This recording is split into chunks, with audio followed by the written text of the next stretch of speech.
and they will ban that away. Feels like the bans on red side just very cemented. It just feels like you don't have too many options when it comes to sort of specific target bans.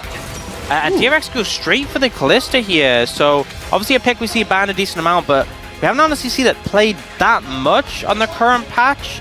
Did get those slight nerfs a while ago. One game, wow. Yeah, here in the LCK, it's 1-0.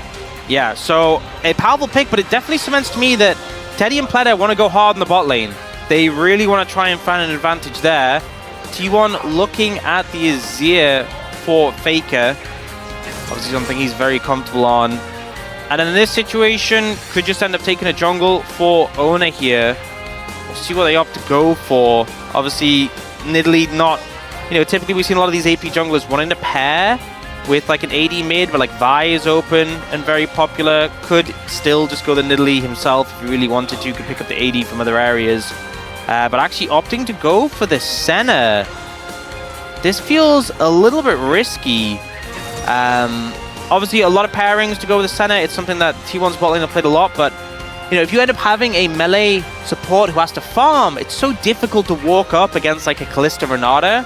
That being said, DRX have to be a little bit careful. If you pick Renata here, you could end up playing into something like Senna Seraphine, which could be a really painful matchup. Yeah. If you pick the Nautilus away, that's obviously got a lot of value. Remember this, champ? Yeah, the Nico. So looking to play that in the support role.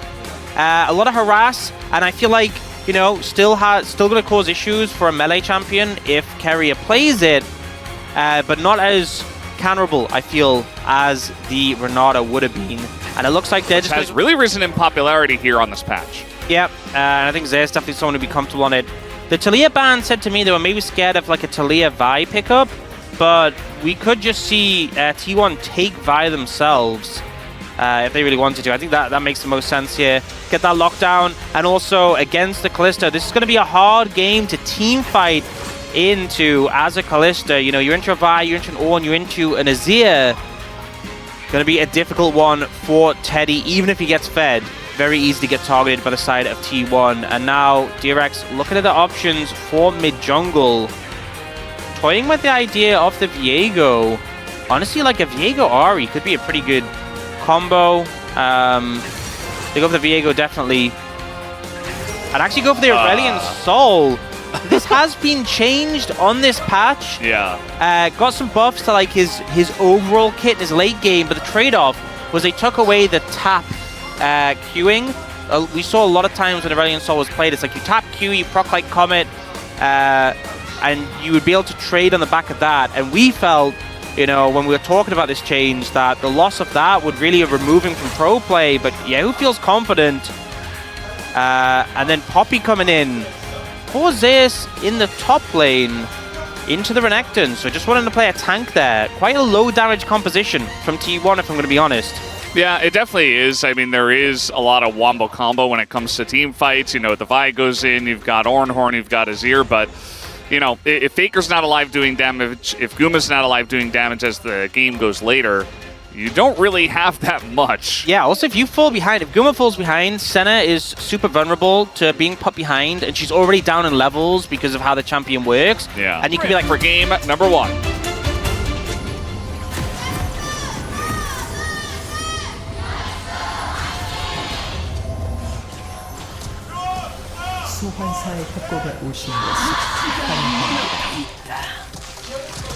Alrighty, game number 1. As we get ready for this one, approaching the end of week 6 here already at the LCK. We already have one team who has made it into playoffs and, due to that, made it into Worlds with that spot. Of course, that is Gen G. Still waiting to see who else is going to make it into playoffs, and with only 3 weeks left and 1 day today, we will soon find out who's making it into playoffs and who we will see in those very important matches later on this year. Yeah, I feel like when we get to this point in the season, particularly in summer when Worlds is on the line, it definitely feels really quite impactful. We start seeing teams counting down how many wins they need, how many they need to make playoffs. We start tracking it as well. And looking at the schedule going forward, we've obviously already started round 2. if you've lost to an easier team at the start of round 2, there can be a lot more weight on your schedule. Yeah, absolutely can. And I'm very curious to see how this bottom lane is going to go, because a lot of priority here from the DRX bot lane. They say, okay, well... strength in those early grub fights, but it looks like Sponge is just going to start up the dragon, but will be spotted if Ona looks for him. Yeah, thing is, I mean, Faker's not mid, and they have Prio from bot, so Sponge just knows he can start this up immediately, and he should. I think this is exactly the way you have to play this as the Viego. Try to get early objective wins. And so far, I've been nothing but impressed by DRX. Yeah, the timing's so good that Faker's back because, you know, they obviously have a lot of prio bot, they have a lot of prio top, but mid is the one where you're like, you know, we saw Yahoo forced back by Faker, but because of the timing, he's able to actually find a point where Yahoo is there and Faker isn't. Now Ona's going to go straight to the grubs, but Sponge is going to come and challenge, and with Frog being level 6 and with this much prio, I think Ona's going to have to scarf her. Yeah, Owner is up a level, and he is going to get 2 of the grubs. And with Faker nearby level 6, they were considering it, but especially seeing Pleta in mid, they're just going to back off, and that's 1 grub over to DRX. Yep. We all know Chovy, obviously before the changes, when the Aurelion Sol was very popular, he was hitting like 4,000. As I say that about Faker, he is now going to get knocked up, and he will just dash away. Owner goes in. And he's alone, so he realizes, hey, I'm just gonna back away. Stardust, and he was ulting, and it would just push everybody off the map, because obviously once you get that empowered ult, it just hits everyone, and it just does ridiculous damage to the point where, yes, we have a very tanky core on the side of T1, but you know, if he gets really fed, then maybe he just blows everybody up and forces them away from a big objective like an Elder or like a Baron. I mean, the Drakes have been taken very quickly here from DRX, so we might even see something like an Elder fight in this game. I think as well, you know, with Aurelion Sol's ult, the empowered one doing so much damage to everyone. I'm not sure what's coming from that. With his ult doing so much damage, particularly for squishy people like Senna, we always see how small a health bar is. You could just lose half your health bar just from the extended AoE. Dan, I know you're very passionate about talking about Senna and how squishy she is, but now we have a Chemtech Soul. Just giving you no real late game option on the back of it. Oh, Frog in trouble. Yeah, it's a Senna gank that comes in, but again, this is Renekton, and they're just going to try to turn this one around. They got Viego coming up here as well as the TP, and that's an Aurelion Sol. You're not getting away from that as he glides on in. The ult has to be flashed by Guma. And that's a nice first blood going to DRX. Yeah, it goes really well. They end up chaining around the play, getting the kill onto the Poppy, and bearing the flash from Guma. We see Carrier going to TP in to defend this bot lane Fierce Wave, but now he's kind of trapped under the tower. Does have ult coming up in a second, so maybe if he can keep this wave away, he can prevent the dive, but Faker might just shuffle him if he does. The root's going to come in, but that's Dominus as he goes in. The flash from Owner, but they just don't have the damage. I mean, this is under a turret against a Fed Renekton with Dominus and Black Cleaver finish. So yeah, Frog that dive did not work. Playing it really well. I mean, the flash looked weird, but he knew if he got flashed on the edge of the tower, he'd get immediately ulted by Faker. So put himself back deeper under the tower, able to clear the wave, able to negate the play. Yes, it cost his flash and ult. Yes, I mean, Frog's going to be pushed off of this one, but the damage is already done up here on the top side. Yahoo has set this up, and they have the Rift Herald, which they will probably put into the mid lane now. Yeah. So DRX ahead of tempo here, and nearly a 2,000 gold lead. Will be short up a little bit by Faker picking up this turret, but still feels good for DRX. Yeah, it feels like they're making all the right decisions in this game, honestly, which, you know, considering how many struggles DRX have had in the last several weeks, this is such a good look for them. And again, it's still early days. It's not point. You know, you're not thinking about that anymore. You're really just thinking about the game in front of you. And right now, so far, it's gone pretty good. Now, TP's going to come in to try and deny this Herald, and I don't think they're going to get the value from it as a result. T1 going in force to prevent this. I mean, DRX still here as well, but yeah, that pushback and no charge means that the Herald does not get a charge, and DRX moving now towards the Dragon. Feels like maybe with that pressure, they should have just moved towards the Dragon earlier, but trying to stay together as a team. Yeah, T1 going to struggle to approach. Control over Banana Brush and the Aurelion Sol being able to put down that field does make it hard, but Ona looking for a flank. This is a big ult from the side of Carry. It's going to hit 4 people, and the ult from Zeus going to knock back the Aurelion Soul, as a big ult will come from the Aurelion Soul. But now the Vi goes in, and we do have the Nico pop-up, but a lot of members on the side of DRX are low. But where's the damage from T1? So many low health bars here on the side of DRX, but nobody can kill anything. Finally, Carrier will get the second kill onto the Viego, and Kuma on the Senna, level 8, is able to get that final kill onto Pleta, as T1 finally turned that fight around. Super scrappy fight there, but T1 edge up in the end. Kuma getting a ton of value in that fight, just unhit for the whole time. And the CC from T1, the target selection ends up going in their favor, but still felt from the Poppy and the Ornn especially. And now trying to get to work here on a Frog, who just got his Dominus back, was probably spamming that one, and now do they have the damage to chase him all the way down the lane? The double slice and dice will come in, and Frog does get away. Does manage to dip out of that one. They will still lose that tier 1 tower in the top lane, but Frog's been doing a pretty good job of weak siding, getting away from sticky situations, and it will just be a trade of towers in the side lane. Even with that fight loss, it was slight, so the gold is about even right now between the two teams, although T1 looking for a bit more here. TP gonna come in, they won't give up this tier 2 if they can help it. Yeah, with the TP, they do keep it alive. Without the TP, I think that goes down and T1 are able to back away, but they keep it alive, but it will cost the teleport. And now, you know, a one-team fight, a delay on the Elder Drake spawner, which is, of course, the Chemtech Soul, force the issue here. As now the bottom laners just kind of playing around here in mid. Carrier already level 13. Ahead of Teddy in terms of levels, and now Sponge going 1v1 versus Owner. They're going to get the knock-up on a Yehu, but there's no follow-up here from the side of T1, so a little bit of a disengage ult. Yeah, and I think DRX happy just to get the Ornn ult on that one. Don't need to stay around for more, but it is such a massive factor in the team fights for T1. And, you know, oftentimes we can see, you know, when we have Senna plus, you know, tank lanes, the tank later on doesn't get as much farm, or maybe struggle to get farm in lane.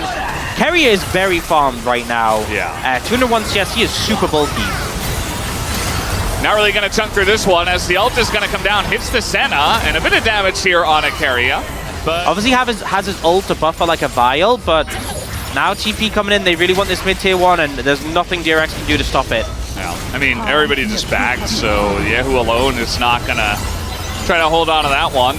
He will stick around and pick up as much Stardust as possible. He's at 215. Makes all the difference, but T1 often a team who will just sporadically start Baron. DRX. And not always going to have it. Yeah, they're not even going towards the Dragon. They're looking for a pick here, potentially. They saw that it was Chemtech Soul, and they're like, yeah, we don't really care about that. We're just going to try to set up on Baron. Now, T1 handled this well. I don't think that DRX were fooling anyone there, as there is vision now in the Baron pit. And so T1 will just get another Chemtech Drake, as now, little fight coming in, but Carrier goes way too deep by himself, as now getting flanked by Frog. He is all alone in the enemy jungle. Down he will go. That is that very tanky Ornn just dead, and now DRX looking at that Baron. Yeah, Ornament came in for Carrier, and he was like, I'm invincible. Apparently not, is a lesson he quickly learned. And empowered ult for Yehu now. One member of T1 down, Carrier no TP, they used it for the mid-tier 1. DRX want to start up this Baron. T1, okay, this Baron, specifically the Hunter Baron, does a lot of damage, but this is going to be a rough steal from the side of Owner. I mean, there's a Callista, you've got Smite, and they're down a member as the knockback comes in, and now it's just a massive Aurelion Soul ult, and the Callista gets the Baron, as T1 do a bunch of damage, but they're losing everything else. Nobody on the side of DRX will fall except Sponge, and Zeus is just on the run here. Yehu looking for a little bit more, and he should be, okay. Oh, too much healing, too much healing. So the plants are going to come in, and that's fine. That would have just been the bonus. DRX already here. He is going to be that unkillable Renekton as this game comes along. Yeah, it's really difficult for DRX to hit this tower just because of the threat of the Ornn ult, the Vi ult. So they are struggling to get this tier 1, but it looks like they're trying to move down towards bot for Zeus. Looking to land the stun or something. The Keeper's Verdict is going to hit the Aurelion Soul away, but the two members of DRX are already on the Poppy, and Zeus cannot survive. As that Poppy looking really squishy at this point in the game with the amount of damage that DRX have and the momentum they have. Yeah, great ult from Yehu, and Frog layers the CC, kills him, and the damage from Sponge is there as well. The Ornn ult comes in, but not able to connect.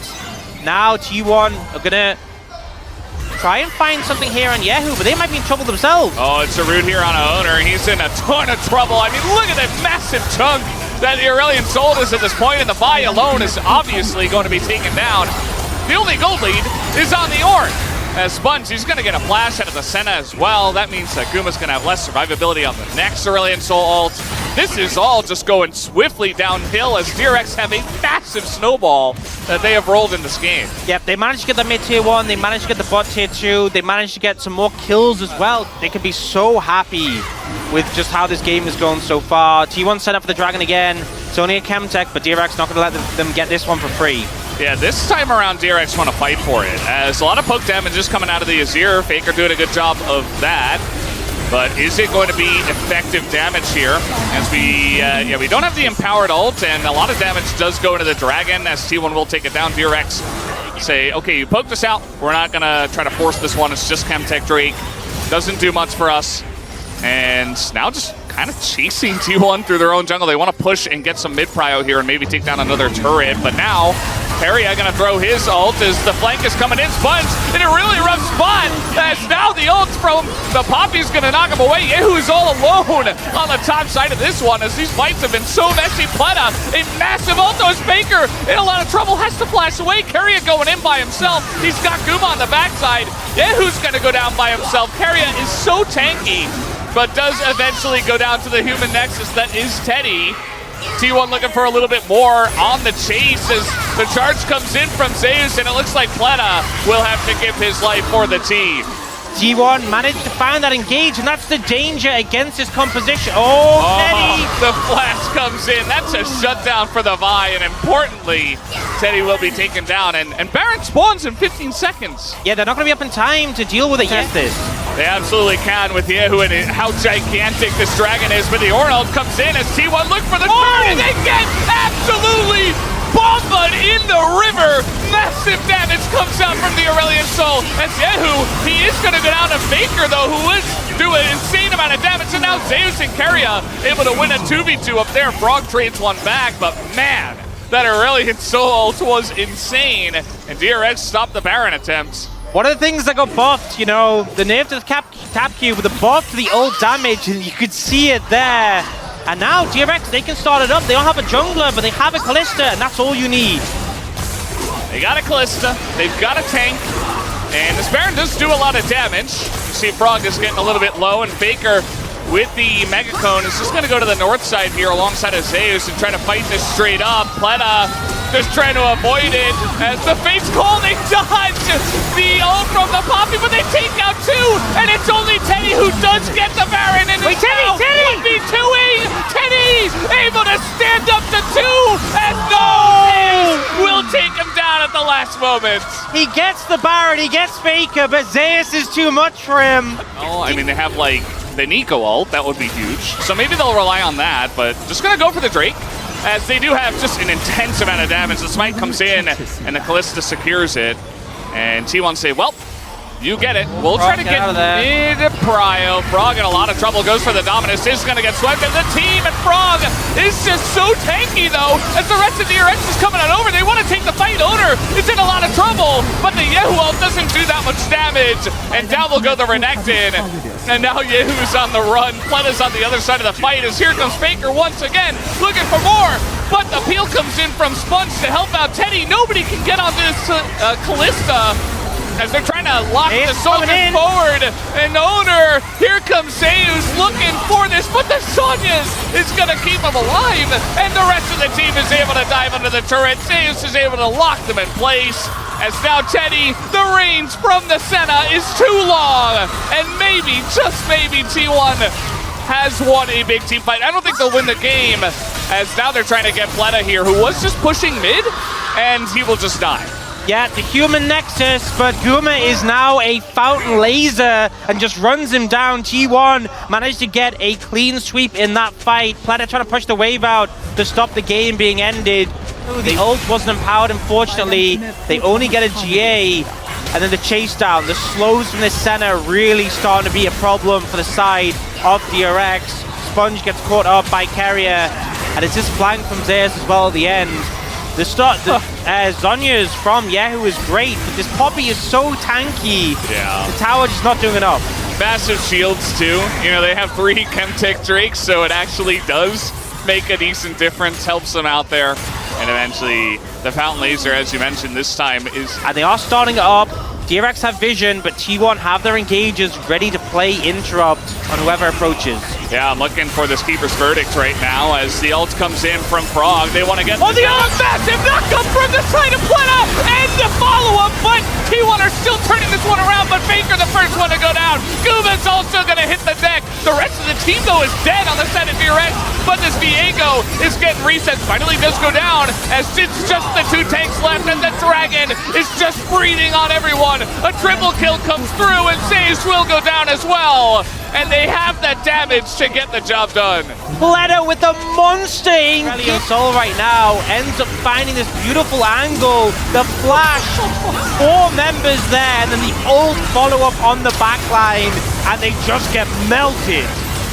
It's kind of insane that the fight was still close after that happened. It's credit to, you know, T1 scaling in their comp, I guess, because they got absolutely bodied with that engage by the side of DRX. And by the end of it, DRX still won, and they still have their Dragon up. They pick up the Baron in live, as you can see. Most the fights are being, any little difference is going to help. Yeah. I remember, no empowered ult now. 12k damage, 11.5k damage in the last fight. Yeah, when he can breathe fire, when he can ult like that, he can get the damage down. Yahoo doing a monstrous amount, and now he doesn't have the empowered ult.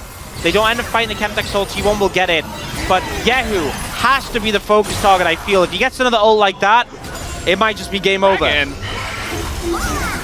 Yeah, the Callisto secure really makes it a lot easier, but the fight's gonna come in. Oh, the ult there onto the Renekton, but the massive damage there by Yahoo is alone in the front line. He has to go zombie Pleta with the turn, but their Dragon is already dead. Down will go Faker though. Is there a chance perhaps for Sponge and Teddy to carry this one? Owner on the chase here. Pleta's gonna go down. Teddy's also gonna go down. I think T1 have finally broken the backs of DRX in this game 1. They managed to take down Yahoo. The ult looks massive. Pleta gets a big ult, but it's just not enough. And Guma, the Fountain Laser, comes through clutch in this game. T1 able to close it out. An absolute battle to get to this point, and this is just game 1 and breaking the record, 4 kills in a game this summer. An absolute slugfest. I mean, this was just insane. 46 minutes. I did not expect to cast a game like this in game number 1 of this series as well. But T1, they do take down the Nexus. They get the first win of the best of 3. And Guma, by the end of it all, the